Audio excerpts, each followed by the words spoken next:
This is Rachel Ruth Tate, the Astrology Roadshow, and the astrology of January 4th.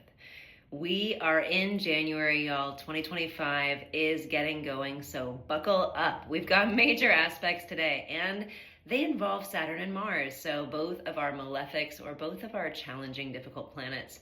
Clearly, our first aspect, Sun sextile Saturn at 4:30 p.m. today. I took my time.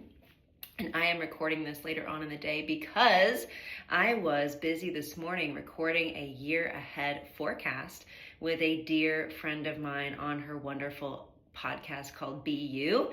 If you're looking for an awesome podcast, Be You with Jill Herman is wonderful. So Sun sextile Saturn, of course, it was a major undertaking. We literally spent 2.5 hours, y'all. This is going to be an awesome podcast. And so taking my time with this one as well. Later on today, we will also have Mars retrograde trining the North Node in Aries and sextiling the South Node in Libra from where it is in Leo. Remember, it is still pretty closely opposite Pluto, so some of the stuff we have done today, Mars doing, acting, movement, actually has some longer term consequences. And it's kind of fated or aligned. And so myself recording that forecast, I also just got to RSVP, yes, to a really exciting event. And I feel like that event is going to be really important and interesting.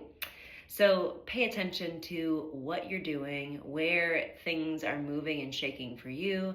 And remember that Mars is retrograde in Leo. So if there are things that we are redoing or things that we are revising or that we're editing, especially about ourselves, right? This is Mars in Leo, the sign of the sun.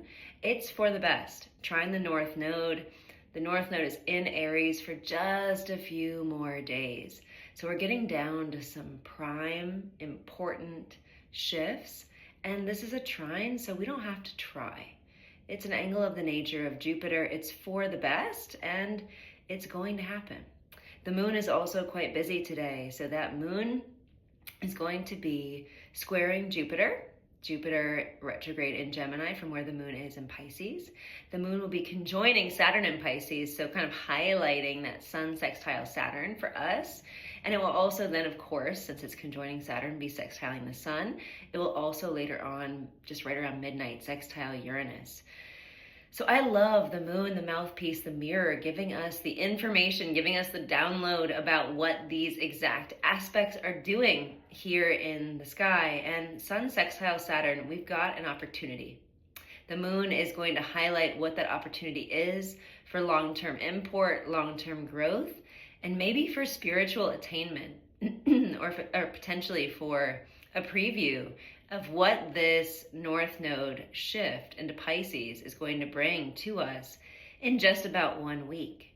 So that sextile to Saturn tells me we will have access to that illumination or that wisdom. And the moon squaring Jupiter retrograde, it might be something that challenges our beliefs, that challenges our, ideas about philosophy on life or how things are quote unquote supposed to go. Remember, when the North Node heads into Pisces, the South Node will head into Virgo. So we're throwing the data out the window. It's not about the facts. It's about the felt, it's about the sensed, it's about the magic. It's a trust fall. It's kind of like, fuck what they say, fuck what the data suggests. I'm going to trust my intuition and I'm going to lean into the capital T truth, no matter what the small t truth might be telling me. So have a wonderful Saturday.